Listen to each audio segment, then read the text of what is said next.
Fear is another emotion that has emotion. It seems to me fear has two things to say. You better not go there, or you better go there. That's what fear says. Understanding fear changes fear. And again, quick story. So I'm 16 years old or something, living in New York City. I need a job for the summer. I can't find a job in the neighborhood for whatever reason. I find a job in Greenwich Village, requires me to take a train, the subway, some distance in the middle of the night because I have to arrive at 2 o'clock in the morning to be part of the baking of the bread process. And so here I am, taking a train every night, New York subway, 2 o'clock in the morning, kind of a rough thing. Anything could happen.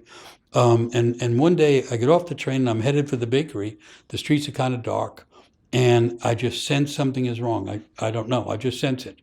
And so before I go even past the car in front of me, I dart between two cars out into the middle of the street, ready for anything. And when I get out there, I see what it was.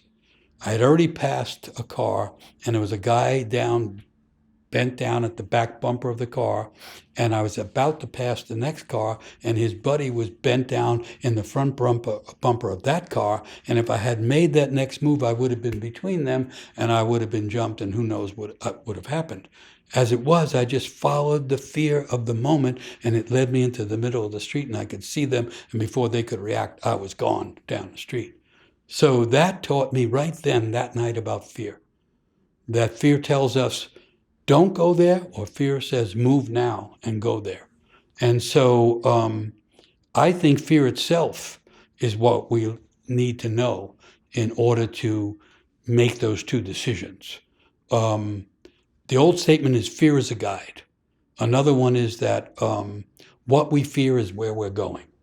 And so that doesn't help in a given situation, but fear has knowledge in it. And the knowledge that fear has is instinct and intuition.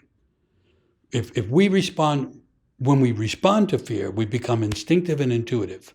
And so when fear comes, the idea is to breathe and accept it, and it'll show us which way to go.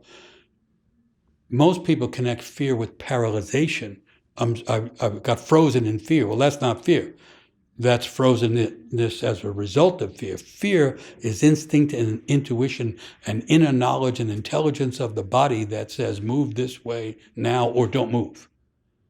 And they're both intuitive, instinctive reactions to the presence of fear. I hope I'm making sense.